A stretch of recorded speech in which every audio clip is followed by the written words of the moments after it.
Dejé a mi esposo y a mis hijos por un hombre divertido. Tenía 18 años cuando nació mi primer hijo. Su papá, Eric, era mi novio desde hacía 2 años. Era un hombre tranquilo, trabajador y responsable. No tenía grandes lujos para ofrecerme, pero nunca me faltó lo necesario. Cuando nació Oscar, empezó a trabajar doble turno para que pudiéramos salir adelante. Yo me quedé en casa. Aprendí a cambiar pañales, preparar biberones, dormir a ratos y entender lo que significaba cuidar de un bebé cuando yo misma todavía estaba aprendiendo a ser adulta. A los 21 años nació Tania. Y a los 24 llegó Samuel. Para cuando cumplí 25, tenía 3 hijos pequeños y una vida completamente organizada alrededor de ellos. La casa siempre estaba limpia. Había comida. Los niños tenían sus cosas. Eric trabajaba todo el día y nunca fue un hombre de fiestas ni de alcohol. Llegaba cansado, pero antes de descansar jugaba con los niños, preguntaba cómo había sido el día y se sentaba a cenar conmigo. Los domingos íbamos al parque o visitábamos a su familia. Durante años, eso fue mi mundo. Y, en realidad, no podía decir que Eric fuera un mal esposo. Nunca me levantó la voz. Nunca me faltó al respeto. Llevaba el mercado a tiempo y se encargaba de que las cuentas estuvieran pagadas. Cuando yo decía que estaba cansada, él me respondía: Tú quédate tranquila. Yo me encargo. Y cumplía. El problema era que, con el tiempo, empecé a sentir que esa tranquilidad me estaba asfixiando. A los 29 años comencé a preguntarme qué había pasado conmigo. No tenía trabajo. No tenía amigas cercanas. Casi nunca salía sola. Mi vida empezaba y terminaba entre la cocina, los niños, las compras y las tareas de la casa. Una mañana me miré al espejo mientras me arreglaba para llevar a los niños al colegio y pensé algo que me dio vergüenza admitir. No sé quién soy fuera de ser mamá. No se lo dije a Eric. Él seguía trabajando, llegando a casa y haciendo exactamente lo que siempre había hecho. Y mientras él veía estabilidad, yo empezaba a sentir que mi vida estaba completamente decidida. A los 31 años conocí a Gabriel. Fue durante una reunión a la que fui con una vecina. Gabriel era todo lo contrario a Eric. Hablaba fuerte, se reía de todo, tomaba, improvisaba planes y parecía no tener miedo de equivocarse. Tenía problemas de dinero, trabajos inestables y una reputación que no era precisamente buena. Yo lo sabía. Pero él me miró de una manera que hacía mucho tiempo nadie me miraba. Después de hablar conmigo durante unos minutos, me dijo: Tú no pareces feliz. Me quedé seria. ¿Y tú qué sabes de mi vida? Sonrió. En nada. Pero tienes cara de estar viviendo una vida que alguien más escogió por ti. No supe qué responder. Esa frase se me quedó dando vueltas durante días. Después comenzó a escribirme. Primero fueron conversaciones. Después invitaciones. Luego excusas que yo misma inventaba para salir de casa. Y poco a poco empecé a esconder una parte de mi vida de la otra. Sabía que estaba cruzando una línea. Pero también sentía algo que había olvidado cómo se sentía. Emoción. Y ese fue precisamente el problema. Durante los siguientes 8 meses llevé una doble vida. Le decía a Eric que iba al mercado. Después que tenía que hacer una diligencia. Luego que iba a visitar a una amiga. En realidad, muchas veces estaba con Gabriel. Al principio solo hablábamos. Después empezamos a salir. Él me llevaba a lugares donde nunca había estado, improvisaba viajes cortos y me convencía de hacer cosas sin planearlas. Yo volvía a casa con una sensación extraña. Mis hijos seguían allí. Eric seguía siendo el mismo hombre responsable. La casa seguía ordenada. Pero yo ya no estaba igual. Cada vez pasaba más tiempo fuera. Y cada vez me costaba más mirar a Eric a los ojos. No porque él hubiera hecho algo malo. Precisamente porque no lo había hecho. Una noche, mientras los niños dormían, Eric me preguntó: ¿Te pasa algo? No. Últimamente estás diferente. Sentí un nudo en el estómago. Estoy cansada. Él no insistió. Solo me dijo: Si necesitas algo, me lo dices. Esa noche me quedé despierta durante horas. Sabía que estaba a punto de tomar una decisión que iba a cambiar la vida de 5 personas. Y aún así, la tomé. Los niños tenían 13, 17 años cuando preparé una maleta pequeña. No me llevé demasiadas cosas. Solo ropa, algunos documentos y lo necesario para empezar otra vida. Esperé a que los niños estuvieran en el colegio. Luego me senté frente a Eric en la sala. Él me miró confundido. Tenemos que hablar. Su expresión cambió. Le dije que me iba. No hubo gritos. No hubo insultos. Ni siquiera hubo una pelea. Eric permaneció sentado unos segundos. Después preguntó: ¿Estás segura? Yo respiré profundamente. Sí. ¿Que es por alguien más? No pude mentirle. Bajé la mirada. Sí. Eric cerró los ojos. Por unos segundos pensé que iba a explotar. Pero no lo hizo. Solo dijo. Entonces ya tomaste tu decisión. Me levanté. Antes de salir, miré hacia las habitaciones de los niños. No entré. No quise despedirme. Pensé que sería más fácil así. Todavía me cuesta entender cómo pude convencerme de eso. Me fui con Gabriel. Durante los primeros meses sentí que había recuperado una parte de mí. Salíamos de noche. Viajábamos sin planear. Dormíamos hasta tarde. Discutíamos y después nos reconciliábamos. No había horarios. No había obligaciones. No había nadie diciéndome qué hacer. Yo lo confundí con libertad. Pero la realidad empezó a aparecer muy rápido. El dinero empezó a faltar. Gabriel cambiaba de trabajo constantemente. Había semanas en las que no aportaba casi nada a la casa. Yo comencé a trabajar para cubrir los gastos. Al principio no me molestaba. Pensaba que era algo temporal. Pero los meses pasaron. Las discusiones se hicieron frecuentes. Una noche peleamos porque no había dinero suficiente para pagar una cuenta. Y siempre terminamos igual, le dije. Pues consigue más dinero, respondió. Lo miré sin entender cómo habíamos llegado hasta ahí. El hombre que me había hecho sentir que estaba escapando de una vida aburrida ahora era la razón por la que yo vivía agotada. Aún así, me quedé. Había dejado demasiado atrás para admitir que me había equivocado. Pasaron 3 años. Yo tenía 35. Estaba cansada, trabajaba y prácticamente sostenía una relación que cada vez tenía menos sentido. Hasta que Gabriel me dejó. Por otra mujer. Me enteré de la peor manera posible.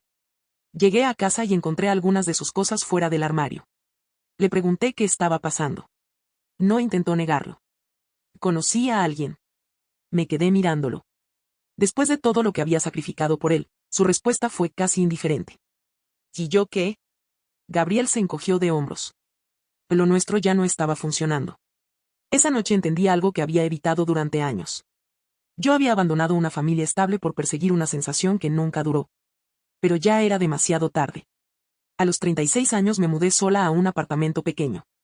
Conseguí un trabajo estable y empecé a reconstruir mi vida. Durante un tiempo pensé en buscar a mis hijos. Pero me daba vergüenza. No sabía qué decirles. ¿Cómo podía explicarles que los había dejado porque creí que necesitaba otra vida? Al principio los llamaba en sus cumpleaños. Después en Navidad. Ellos contestaban. Óscar hablaba conmigo unos minutos. Tania era más distante.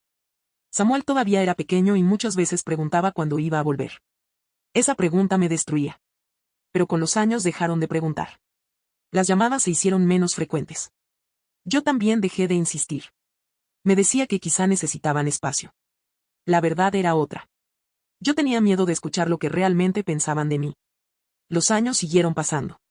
Y cuando quise reaccionar, mis hijos ya no eran aquellos niños que había dejado en el colegio aquel día.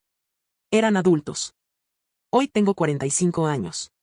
Óscar tiene 27. Trabaja y vive con su pareja. Tania está terminando la universidad. Samuel todavía vive con Eric. Cada uno tiene su propia vida. Y yo estoy fuera de ella. Hace 6 meses decidí ir a buscarlos. No sabía qué esperaba encontrar. Llegué a la casa donde crecieron. Eric abrió la puerta. Nos quedamos mirándonos unos segundos. Habían pasado muchos años. Él había envejecido. Yo también. Hola, dije.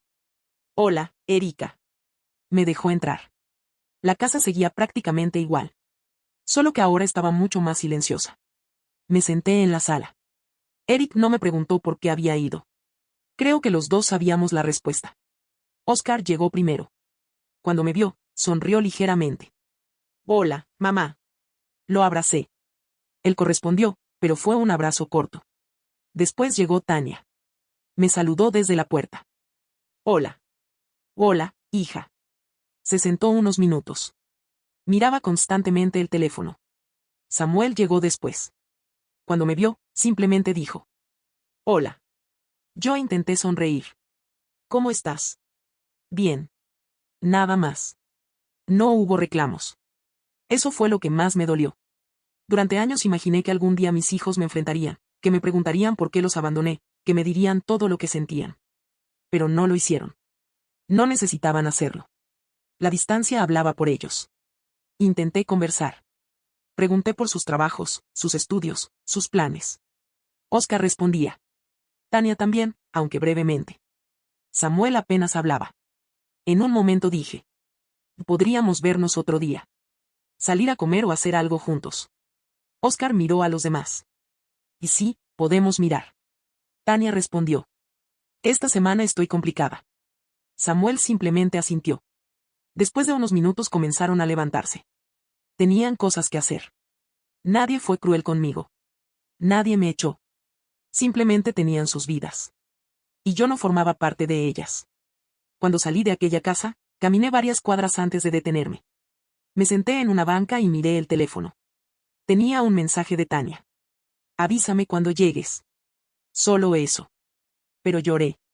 Porque después de tantos años, esa pequeña preocupación era probablemente lo más cercano que tenía a una relación con ella. Esa noche entendí que no podía obligarlos a perdonarme. Tampoco podía exigirles que me necesitaran. Yo había tomado una decisión cuando ellos eran niños. Ahora ellos tenían derecho a decidir qué lugar querían darme en sus vidas. Y quizá ese lugar sería pequeño. Después de aquella visita decidí dejar de perseguir una reconciliación inmediata. No volví a aparecer en sus casas sin avisar. No los llené de mensajes. No intenté comprar su cariño con regalos. Solo empecé a escribirles de vez en cuando. Un mensaje sencillo. Espero que estés bien. Me acordé de ti hoy. Que te vaya bien en tu examen. Algunas veces respondían. Otras no. Pero ya no me desesperaba. Por primera vez entendí que recuperar su confianza no significaba conseguir que volvieran a verme como la madre que habían perdido. Significaba aceptar las consecuencias de haberme ido. Unos meses después, Oscar me escribió. ¿Quieres tomar un café? Le dije que sí inmediatamente. Nos encontramos en una cafetería. Hablamos durante casi 2 horas. Me contó de su trabajo, de su pareja, de sus planes. En un momento me preguntó. ¿Te arrepientes? No intenté justificarme. Sí. Oscar bajó la mirada. Yo durante mucho tiempo pensé que no. Sentí un golpe en el pecho. ¿Por qué? Porque cuando era niño pensé que te había sido porque nosotros no éramos suficientes. Se me llenaron los ojos de lágrimas. No fue por ustedes. Ya lo sé, respondió. Pero cuando eres niño no entiendes esas cosas. No tuve una respuesta. Solo pude decir. Lo siento. Oscar asintió. Yo también necesitaba escucharlo. No me abrazó. No me dijo que todo estaba perdonado. Y, extrañamente, no necesitaba que lo hiciera. Había sido una conversación honesta. Con Tania las cosas fueron más lentas. Con Samuel, todavía más. Pero poco a poco empezaron a existir pequeños momentos.